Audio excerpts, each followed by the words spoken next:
আল্লাহ পাক বললেন সুদখোর যখন কিয়ামতের ময়দানে দণ্ডায়মান হবে, অন্যান্য মানুষের চেহারার দিকে তাকায়া দেখা যাবে, চেনা যাবে, বোঝা যাবে। আল্লাহ বলেন সুদখোরের দলেরা রে, সুদখোররা দেখলে মনে হবে এই লোকটা সুদ খায় আসছিল দুনিয়াতে। আল্লাহ পাক বলবেন সে যখন কিয়ামতের ময়দানে দাঁড়াবে, সব মানুষ সামনের দিকে যায়, সব মানুষ যায়, বিচার দণ্ড যেই জায়গায় কায়েম করা হবে, সব মানুষ যায় সামনের দিকে, একবার এমনে যায়, একবার এমনে যায়, মাতাল হইয়া ঘুরে। আল্লাহ বলেন ইয়াতাখাব্বাতুহুশ শাইতানু মিনাল মাস। আল্লাহ পাক বললেন এই লোকটারে কেমন জানি শয়তানে খোঁচা মারছে, খোঁচা মারার কারণে মাথা ঠিক না, একবার এমনে যায়, একবার এমনে যায়। সব মানুষ সামনে যায়, হ্যাঁ 10 কদম সামনে যায়, আবার পিছনে দৌড় দেয়। আল্লাহ পাক বললেন সুদখোরের এমন অবস্থা হবে। কেন কেন এই লোকটা যখন সুদ খাইতো, মসজিদের ইমাম সাহেব আব্দুল মান্নান সাহেব যখন তারে বুঝাইলো সুদ খাও না গো বাপ, একই হুজুর ব্যবসায়ীরা যেমনে ব্যবসা করে গো, আমি এমনে ব্যবসা করি। হ্যাঁ ব্যবসারে আর সূত্রে একটা বানায়ালা। কে বলছেন? আল্লাহ বলেন কালু ইন্নামাল বাইউ মিসলুর রিবা। আল্লাহ পাক বলেন সুদখোরের জবানে দেখবেন একটা বলি আছে, আরেক বেটা ব্যবসা করে ধনীও, আমি সুদ খেয়ে ধনী হইল বড়টা কি? হ্যাঁ কথা কস না, মুরব্বীরা কইতো না, তোরাই ক অপারেশন থিয়েটার রুগী তো হইরা রইছে, কইছি না? আল্লাহ পাক বললেন সুদখোরদের সবচাইতে বড় একটা বলি ছিল, কথায় বলতো আমি কি আরেকজনের টেয়া মাইরা খাইলাম নাকি? আমি নিজের টাকা লাগাইয়া টাকা বানাই, তাহলে এটা আমার সুদ হলো কেমনে? আরেক বেটা যদি বাজারে 5 লক্ষ টাকার মাল কিনা বেচা কিনি কইরা ব্যবসা করে ধনী হইতারে, আমিও তো 5 লক্ষ টাকা মানুষের দিয়া বানাইয়া ধনী হইতাছি, তাহলে ওই বেড়ার ব্যবসার মধ্যে আমার ব্যবসার মধ্যে পার্থক্য কি? কথা কয় না। এটা কে বলছেন? বলেন কে বলছেন? সুদখোররা যে এই কথা বলে, এটা বলছেন কে? জোরে বলেন। তাহলে আল্লাহ বুঝো জানে, আল্লাহ জানে না? হ্যাঁ আল্লাহ এটা কয় না? হ্যাঁ মিয়া, আল্লাহর কোরআন দলিল যায় দেখেন, তার দিলে এই বিশ্বাস আছে। যারা অন্যায় করে তারা অন্যায় রে ন্যায় বানাই করার চেষ্টা করে, কথা কন ঠিক না? তারাও এটার একটা তাবিল তুবিল করে দলিল পেশ করে,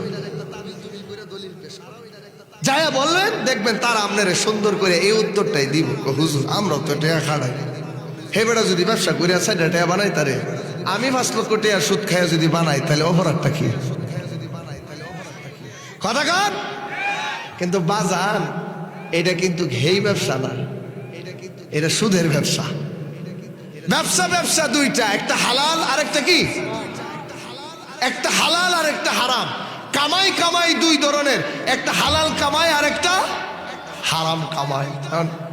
ফানি দুই ধরনের ফানি, একটা হইলো কলের ফানি আর একটা হইলো নদীর ফানি। আর সামনে বললাম না, আপনি কোনটা খান? কলের দেখান না নদীর দেখান? যদি আরেকটু সামনে বাড়ি, ফানি দুই ধরনের ফানি, একটা নদীর ফানি আর একটা ফসরাবেরও ফানি। ফসরাব মানুষে করে, এটা ফানি না? একজন যদি ফানি অপরাধ কি খায়ালাই? ভারতের মতো গরুর চেনা খায় না ভারতের হিন্দুরা, তারা এটা নিয়ে ব্যাখ্যা করে গরুর সেনা মানি এটা বরকতি পানি, এটা খাইলে রোগ ভালো হয়ে যা। শোনেন, পানি দুই ধরনের পানি, সব পানি দিয়ে সব কাজ চলে না। ব্যবসা দুই ধরনের ব্যবসা, সব ব্যবসাকে হালাল বানায়েন না। উপার্জন দুই ধরনের উপার্জন, সব উপার্জনকে হালাল বানায়েন না। কিছু উপার্জন হালাল, কিছু উপার্জন হারাম। কথা কন ঠিক কিনা? আল্লাহ পাক বলেন, ইয়া আইয়ুহান নাস কুলু মিম্মা ফিল আরদি হালালান তাইয়্যিবা ইয়া আইয়ুহাল্লাযীনা আমানু কুলু মিন তাইয়্যিবাতি মা রাযাকনাকুম। আল্লাহ পাক বললেন, এ দুনিয়ার মানুষেরা তোমরা হালাল ভক্ষণ করো। আল্লাহ বললেন, হে ইমানদারেরা তোমরাও হালাল ভক্ষণ করো, হালাল খাও, খাইলে লাভ হবে। আরেক হাদিসের মধ্যে আল্লাহর নবী বললেন, মানিশতারা সাওবান বিআশরাতি দারাহিম ওয়া ফীহি দিরহামুন হারামুন লাম ইয়াকবালিল্লাহু তাআলা লাহু সালাতান মা দামা আলাইহি। আল্লাহর নবী বললেন, এ দুনিয়ার মানুষেরা রে ভালো করে শোনো। আল্লাহর নবী বললেন, এ দুনিয়ার মানুষেরা রে ভালো করে শোনো, তুমি যদি 10 দিরহাম দিয়া, 10 টাকা দিয়া যদি তোমার গায়ের পোশাক একটা কাপড় তুমি খরিদ করো, কাশীগঞ্জ বাজার থেকে তুমি যদি 10 টাকা দিয়ে একটা কাপড় কিনো, আল্লাহর নবী বললেন ওই কাপড়ের মধ্যে যদি একটা টাকা হারাম থাকে, কয়টা? সবাই কয় না? চাচা কম্বল যে গাই দিছুন কন না, কয় টাকা? চাচা কয় না, কয়টা? কষ্ট হইতেছে? কষ্ট হলো না, একটা চা দিন। আল্লাহর নবী বললেন 10 দিরহাম দিয়া লোকটা কাপড় খরিদ করলো, 10 টাকা দিয়া কাপড় কেনার পরে ওই টাকার মধ্যে যদি একটা টাকা হারাম পাওয়া যায়, নবী বললেন, উম্মতেরা রে বুঝোস না রে, বুঝোস না, আমি বিশ্ব নবী ভাঙ্গা ভাঙ্গা তোদেরকে বললে গেলাম, শোনায় গেলাম। নবী বললেন 10 টাকার মধ্যে যদি একটা টাকা হারাম পাওয়া যায়, আল্লাহর নবী বললেন 10টা টাকার মধ্যে যদি একটা টাকা হারাম পাওয়া যায়, তোমার 9টা টাকা হারাম নয়, হালাল তরিকায় উপার্জন করা ছিল। 9-এর ভিতরে একটা পয়সা যায় ঢুকছে, এটা হইল হারাম। নবী বলেন, লাম ইয়াকবালিল্লাহু তাআলা লাহু সালাত মা দামা আলাইহি। আল্লাহর নবী বললেন 10 টাকা দিয়ে যখন বান্দারা আমার উম্মতে কাপড় খরিদ করলো, ওই জায়গার মধ্যে যদি একটা টাকা পাওয়া যায় হারামের, নবী বললেন বান্দারে ওই 1 টাকা হারাম থাকার কারণে এই কাপড় দিয়া তুমি যত নামাজ পড়বা, যত তাহাজ্জুদ পড়বা, যত ইশরাক পড়বা, যত আওয়াবিন পড়বা, যত ফরজ নামাজগুলো পড়বা, জোহর পড়বা, আসর পড়বা, মাগরিব পড়বা, ইশার পড়বা, ফজর পড়বা, আল্লাহর নবী বললেন না না না না রে, একটা ওয়াক্ত নামাজও আল্লাহ কবুল করবেন না। নাউজুবিল্লাহ বলেন। আল্লাহর নবী বললেন হারাম এটাই এমন না পাক, হারাম যদি শরীরের মধ্যে পাওয়া যায়, তুমি দেখবা এই জায়গার মধ্যে হারাম বোধ নাই। তুমি মনে করবা দামি দামি কাপড় খরিদ করলাম, তুমি মনে করবা আলিশান গড়ি কিনলাম, তুমি মনে করবা দামি চশমা পরলাম, তুমি মনে করবা দামি জিন্সের কাপড় পরলাম। না না না, পড়তে পারো ঠিকই, দুনিয়ার চোখে তুমি দেখতে পারো না, কিন্তু আল্লাহর ওলিদের কাছে যদি যাও দেখবা তোমার সুন্দর কাপড় থেকে নাপাকের ঘ্রাণ বাইর হইতেছে। কথা কোন ঠিক না? আল্লাহর নবী বললেন 10 টাকা দিয়ে কাপড় খরিদ করলা, একটা টাকা কাপড়ের মধ্যে হারাম ঢুকে গেল, ইচ্ছাই করলা আর অনিচ্ছাই করলা। বান্দারে জানো না রে বান্দা, একটা টাকা হারাম ঢুকার কারণে ইবাদত কবুল হয় না। লোকটা জোহরের নামাজ পড়ে আল্লাহর সামনে দাঁড়ায় যায়, আসরের নামাজ পড়ে আল্লাহর সামনে দাঁড়ায়, মাগরিবের নামাজ পড়ে আল্লাহর সামনে দাঁড়ায়, ইশারের নামাজ পড়ে আল্লাহর সামনে দাঁড়ায়, না না না ফজরের নামাজ পড়ে সামনের কাতারে যাইয়া নামাজ পড়ে। এজন্য তো উলামায়ে কেরাম বললেন ইবাদত কবুল হওয়ার জন্য সর্বপ্রথম শর্ত হলো হালাল খাওয়া। ওই বলাবার কষ্ট গেলে কি খাওয়া? কেটা কি হারাম করলো নাকি? কি খাওয়া? জোরে বলেন। তাহলে হালাল খাইতে কি কষ্ট? নবীর কলিজার টুকরা, নবীর কলিজার টুকরা। নবীর তো ছেলে ছিলেন না, সবাই মারা গেছিল শৈশবে, কৈশোরে, ছোটবেলায়। নবী হাসান হুসাইনকে দিয়া সন্তানদের ঘাটতি পুরা করতেন। আল্লাহু আকবার, জোরে কর। এই হাসান আখাযাল হাসান ইবনে আলী রাদিয়াল্লাহু তাআলা আনহুমা তামারাতান আস-সাদকা। নবীর কলিজার টুকরা হাসান সৎকার খেজুর মুখে দিয়া ফেলছিল। কার খেজুর? নবীর বংশের জন্য সৎকা খাওয়া কিয়ামত পর্যন্ত নিষিদ্ধ। কারণ এরা সবচাইতে সম্ভ্রান্ত পরিবারের লোক, নবীর বংশ সবচাইতে উঁচু বংশ। এই উঁচু বংশ কখনো সৎকা খাবে না। কথা কোন ঠিক কিনা? আল্লাহ পাকই নিষেধ করে দিছে, নবী তোমার বংশ সৎকা খাবে না। এরপরেও হাসান রাদিয়াল্লাহু তাআলা আনহু ছোট্ট মানুষ তো, সৎকার খেজুর আসছে নবীর কাছে, মুখে দিয়া বলছে, ছোট মানুষ তো জানে নাই মাসলা। তখন আল্লাহর নবী কি করলেন? ফাকালা রাসূলুল্লাহ সাল্লাল্লাহু আলাইহি ওয়াসাল্লাম কাখ কাখ কাখ। আল্লাহর নবী যখন দেখলেন হাসানের মুখের মধ্যে সৎকার খেজুর ঢুকে গেল, ইয়ামত অবস্থায় আল্লাহর নবী হাসানের কাছে আইসা হাজির, দেখে হাসানের মুখে সৎকার খেজুর। আল্লাহর নবী সঙ্গে সঙ্গে বললেন কাখ কাখ কাখ।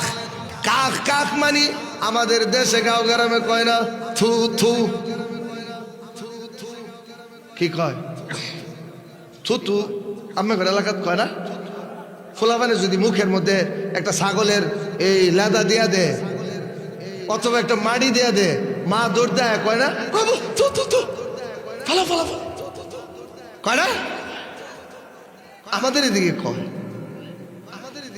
আল্লাহর নবী বললেন হাসান মুখের মধ্যে যখন সৎকার খেজুর ঢুকায়া দিল, এই সৎকার খেজুরটা নবীর বংশের জন্য হারাম নয়, এটা আল্লাহ পাক সম্মানের দিক দিয়ে লক্ষ্য করে খাইতে বারণ করলো। নবী রে, না না না, তোমার বংশের কোনো মানুষ সদকা খাবে। নবী কোনোদিন সদকা খান নাই। সদকা আসলে গরিব গুড়াবারে বিলায়া দিয়া দিত। হাসান যখন ঘটনাক্রমে মুখের মধ্যে সৎকার খেজুর ঢুকায়া দিল, নবী সাল্লাল্লাহু আলাইহি ওয়াসাল্লাম যা বললেন কাখ কাখ বিমা আলিমতা। এ হাসান, তুমি কি জানো না আন্না লা নাকুলু সাদাকাতা, আমরা কেউ কোনোদিন সৎকার খেজুর খায় না। সাবধান সাবধান, এটা আল্লাহ যেহেতু আমাদেরকে খাইতে না করছে, খায়ও না খায়ও না খায়ও না। এটা যদিও আমাদের দৃষ্টিতে ওই রকম হারাম না যেরকম আমরা সুদের খাবারটা খাই। খাওয়া খাই একবার কয় হুজুর সুদ না খাইলে সালাম কেমনে? কয় কিনা সুদ না খাইলে সালাম কেমনে? সন্তানাদি মানুষ বানায়াম কেমনে? আমি আপনাকে বলবো, সুদের টাকায় সন্তান মানুষ বানাইলে লাভ হইব কি? মানুষ হইতো না, অমানুষ হয়ে যায়। একবার সন্তান লন্ডন আমেরিকা পাঠাইয়া দিছে, আয়া হেরা আগে বইয়া মুতে খারে খারে মুতে। এটাই সুদের টাকার ফসল, লাভ নাই। সন্তান ভালো মানুষ হবে না, সন্তান নষ্ট হয়ে যাবে। আল্লাহর নবীর দুইজন সাহাবী, একজন হলো হযরত আবু মুসা আশআরী, আরেকজন হলো আবু মালিক আশআরী। ইয়ামান থেকে মদিনার দিকে বিশাল বড় একটা কাফেলা নিয়ে যখন রওনা করলো, প্রতিমধ্যে রাস্তার মধ্যে খাবার নাই, খাবার শেষ হয়ে গেল। সব সাহাবীরা টেনশনে পড়ে গেল, আজকে রাস্তার মধ্যে খাবার শেষ হয়ে গেল, আমরা খাবো কি? এই রাস্তার মধ্যে কে আমাদেরকে খাবার দিবে? কে রে, কে আমাদেরকে খাবারের ব্যবস্থা করবে?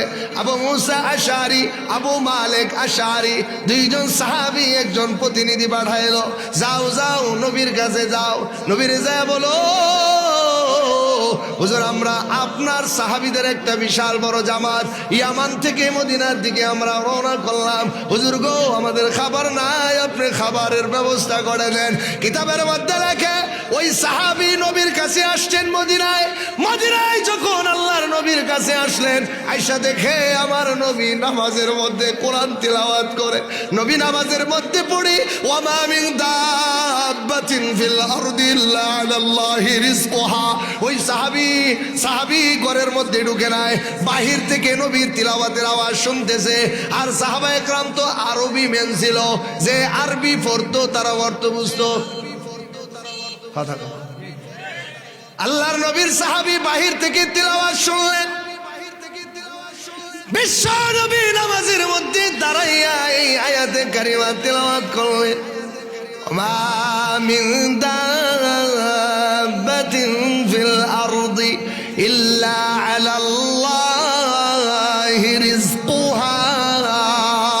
আয়াতের অর্থ হলো আল্লাহ পাক বললেন এই দুনিয়াতে যত বিচরণশীল প্রাণী আছে একটাও রিজিকের পেরেশানির জন্য নাই, সবার রিজিকের জিম্মাদারি আমি আল্লাহ নিয়েছি। একটা পশু পাখি ভোরবেলা সন্ধ্যায় বাড়িতে যায়, সকালবেলা বাইর হইয়া যায় খালি পেটে, সন্ধ্যাবেলা যখন বাসার মধ্যে ঢুকে আমি আল্লাহ প্রত্যেকটা মাখলুককে খাওয়ায়া খাওয়ায়া পেট ভরাইয়া এমনকি মুখের মধ্যে খাবার দিয়া বাচ্চার জন্য খাবারের ব্যবস্থা করে দিই। আল্লাহু আকবার জোরে কান। আল্লাহর নবীর ওই সাহাবী বিশ্বনবী নামাজের মধ্যে যখন এই আয়াতে কারিমা তিলাওয়াত করলেন, ওই সাহাবী বাহির থেকে যখন এই তিলাওয়াতের শব্দটা শুনলেন, সাহাবী মনে মনে ভাবে আল্লাহর নবী বুধ আমাদের জন্যই নামাজে এই আয়াত পড়ছেন, কারণ আমরা আসছি রিজিকের জন্য, খাবারের জন্য। নবী নামাজের মধ্যে বললেন খাবারের চিন্তা করবা না, খাবারের ব্যবস্থা আল্লাহ করবেন। এই সাহাবী এই আয়াতের অর্থ বুঝে চলে গেলেন, নবীর সঙ্গে কথা বললেন না।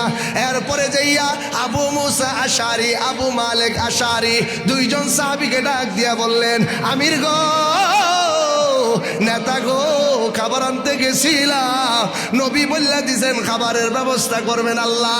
নবী বলেন নাই, নবী নামাজের মধ্যে তিলাওয়াত করছেন। ওই সাহাবী মনে করছেন আমাদের জন্য নবী নামাজে এই আয়াত পড়তেছেন, আয়াতের অর্থ হলো খাবারের ব্যবস্থা আল্লাহ করবেন, সমস্যা নাই। সাহাবী যখন চলে গেলেন আবু মুসা আশআরীর কাছে, যা বললেন হুজুর সমস্যা নাই, খাবারের ব্যবস্থা হয়ে যাবে।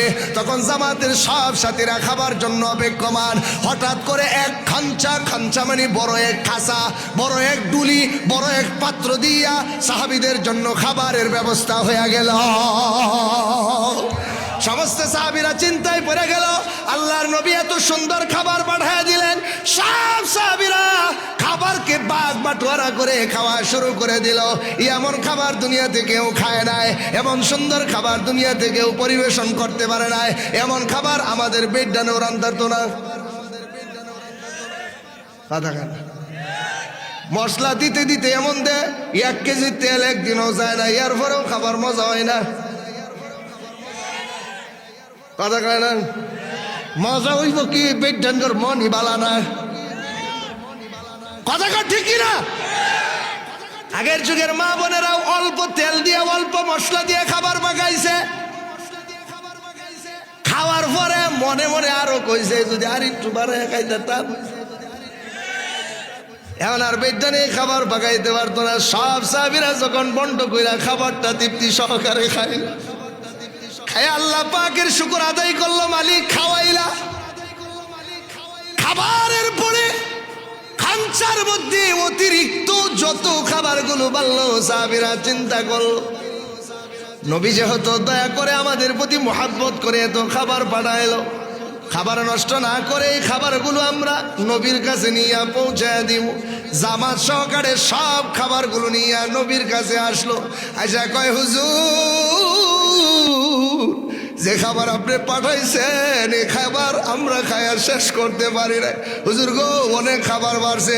আল্লাহর নবী মনে মনে চিন্তা করে কয় এ পাগলের দলে কি কয়, আমি তো খাবারই পাঠাইলাম না। আল্লাহ আকবার কইতেন না? নবী কয় তোমরা কি কইবার লাগছো, আমি তো খাবার পাঠাইছি না। সাহাবী কয় হুজুর কোন কি? প্রতিনিধি পাঠাইলাম আপনার কাছে খাবার নেওয়ার জন্য, প্রতিনিধি যায় কইল খাবারের ব্যবস্থা হয়ে যাবে। প্রতিনিধিরে কইল তুমি নবীর লোকে দেখা করছিলানি? না না, নবী নামাজের মধ্যে এই আয়াত পড়ছিনি, এটা হুন্য আমি পিছনের দিকে দৌড়, কারণ খাবার তো আল্লাহ ব্যবস্থা করবে। আর নবী বলেন সাহাবীরা রে, এ খাবার আমি পাঠাই নাই, আসমান থেকে আরশের মালিক আল্লাহ খাবার পাঠায় দিছে। এই জন্য আপনি রিজিকের চিন্তা কি করবেন? হারাম ছাড়া দেন, হালাল তরিকায় সুটকি দিয়ে চাপার ভর্তা দিয়ে। অনেক বড় কবি হুজুর চাপা খাইতে গেলে তো টিয়া বেশি লাগে, সাধারণ ভর্তা দিয়ে মরিচ দিয়ে খায়া খায়া নিজের জীবনটারে শিখ রাখেন, কবরে যাওয়া পর্যন্ত একটু কষ্ট করে। আল্লাহ বলেন বান্দারে আয় আয় আয় আয়, আমি আল্লাহ যত নাজ নিয়ামত গুলো তৈয়ার করে রাখছি, আমি আল্লাহ সমস্ত নাজ নিয়ামত তোরে দিয়া আমি জান্নাত উদ্বোধন করে ফেলব।